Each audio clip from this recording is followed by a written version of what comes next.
আসসালামু আলাইকুম শিক্ষার্থী বন্ধুরা।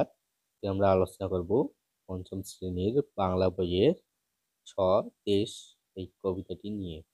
স্বদেশ কবিতাটি লিখেছেন আহসান হাবীব। তিনি সুন্দরভাবে এই স্বদেশ কবিতাটি উপস্থাপন করেছেন। স্বদেশ অর্থ নিজের দেশ। আহসান হাবীব তার নিজের দেশ অর্থাৎ বাংলাদেশ সম্পর্কে লিখেছেন। মাতৃভূমি কিরকম, নদী নদ, নদীর ধারের মানুষ কিভাবে জীবন যাপন করেন সেটি নিয়ে স্বদেশ কবিতাটি কবি আহসান হাবীব লিখেছেন।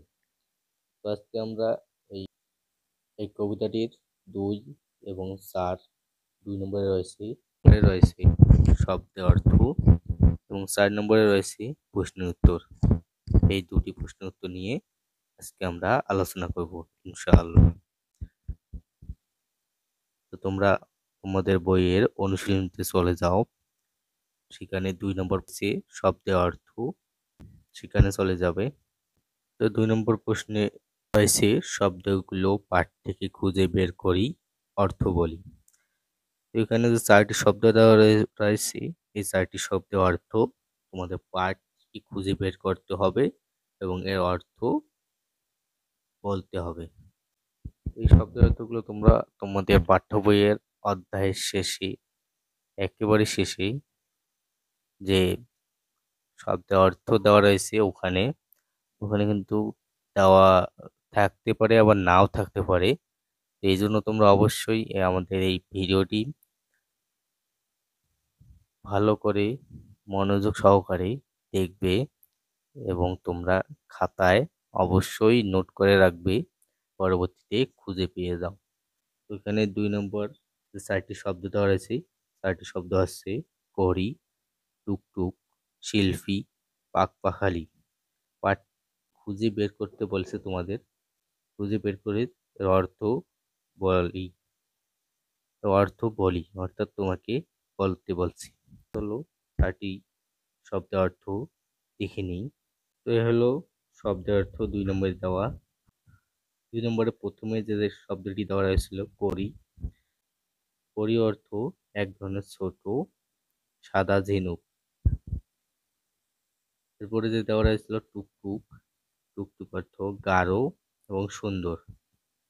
তারপরে দেওয়া রয়েছে শিল্পী। শিল্পকলার চর্চা করেন যারা বা কারিগর। তারপর দেওয়া রয়েছে পাখপাখালি, নানা ধরনের পাখি। এই হলো 2 নম্বর শব্দের অর্থ। এই অর্থগুলো তোমরা মুখস্থ করে রাখবে বা খাতায় নোট করে রাখো যাতে পরবর্তীতে সহজেই খুঁজে পাও। এরপরে 4 নম্বর প্রশ্নে চলে যাও।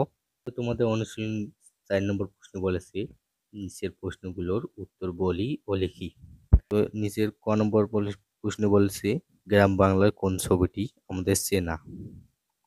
তো খ নম্বর প্রশ্নে বলেছে কোন ছবিটি টাকা দিয়ে কেনা যায় না। গ নম্বর প্রশ্ন বলেছে স্বদেশ কবিতায় কি দেখে ছেলেটির দিন কেটে যায়।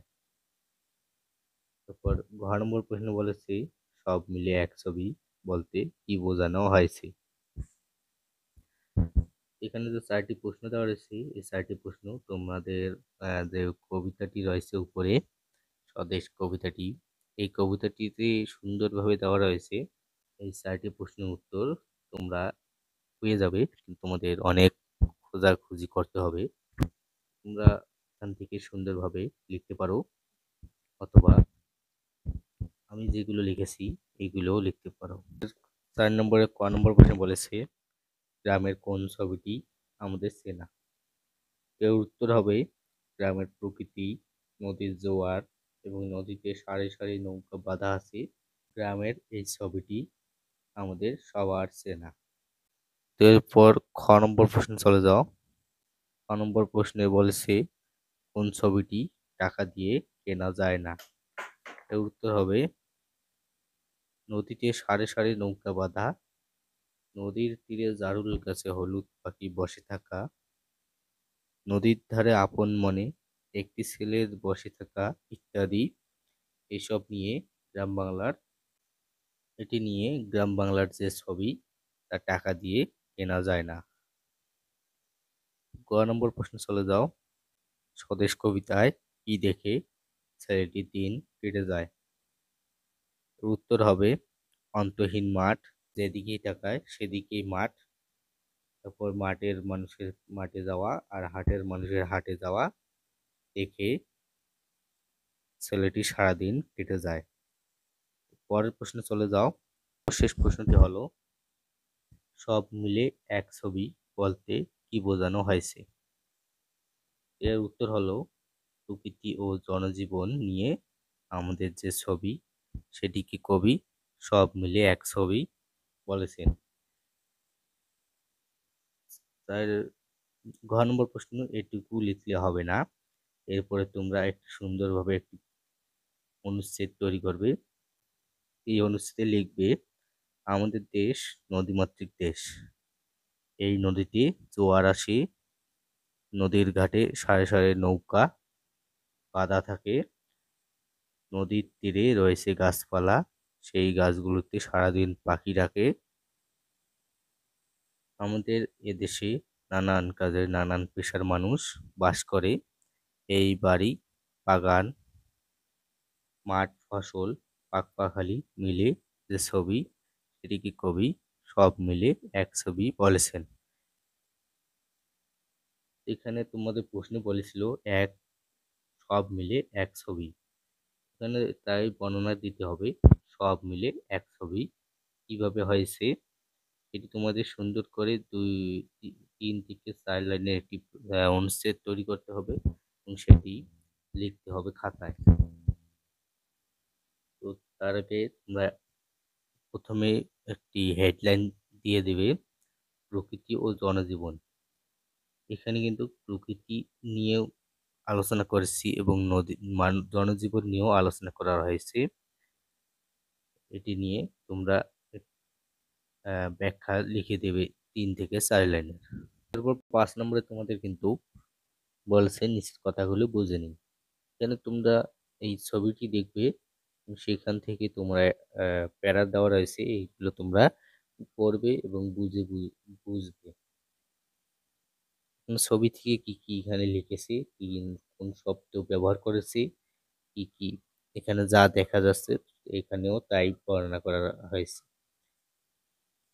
খ নম্বরে বলেছি মাঠের পরে মাঠ চলেছি, নেই যেন এর শেষ। এখানে দেখতে পাচ্ছি ছবিতে মাঠের পর মাঠ, এর কোনো শেষ দেখা যাচ্ছে না। যেদিকেই চোখ যাচ্ছে সেদিকেই মাঠ দেখতে পাওয়া যাচ্ছে।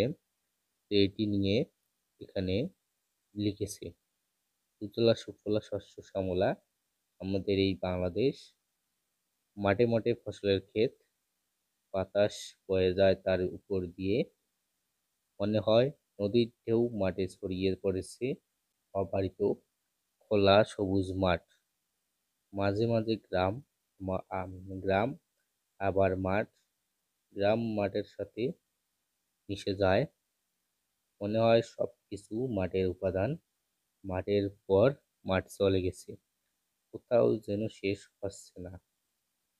এখানে মাঠ নিয়ে সুন্দর একটি অনুচ্ছেদ লিখেছে। তোমাদেরও লিখতে হবে।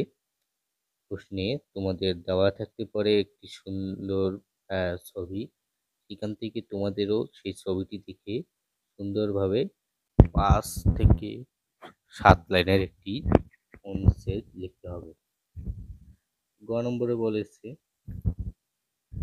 এই যে ছবি এমন আঁকা, ছবির মতো দেশ, দেশের মাটি দেশের মানুষ, নানা রকম বেশ।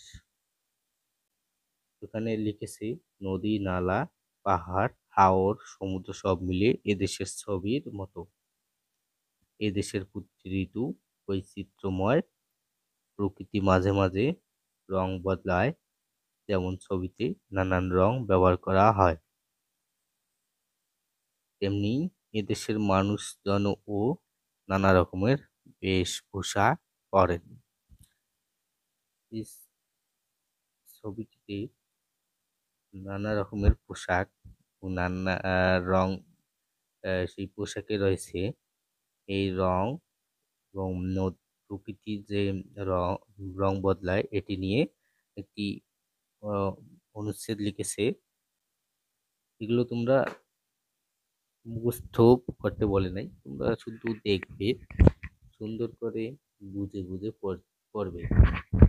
এটি তোমাদের শূন্যস্থান, বিভিন্ন প্রশ্নের উত্তর, টিক চিহ্ন এই প্রশ্নে ব্যবহার হবে বা হতে পারে। এজন্য তোমরা অবশ্যই যেগুলো পড়তে বলেছে তোমাদের পাঠ্য বইয়ে সেগুলো অবশ্যই পড়ে নিবে।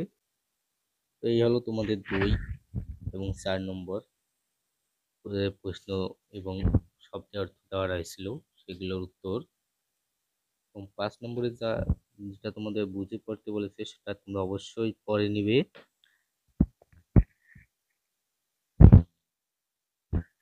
এখান থেকেও তোমাদের কিছু জানা থাকবে। এই হলো তোমাদের আজকের ক্লাস। আশা করি ক্লাসটি ভালো লাগবে। আমাদের পরবর্তী ভিডিওটি পেতে অবশ্যই আমাদের এই চ্যানেলটি সাবস্ক্রাইব করবে এবং আজকে যা পড়ানো হয়েছে তা তোমরা অবশ্যই ভালো করে দেখে পড়বে এবং বুঝে পড়বে এবং তোমাদের বই বা খাতায় নোট করে লিখে রাখবে, যাতে তোমরা পরবর্তীতে সবকিছু সহজেই পেয়ে যাও।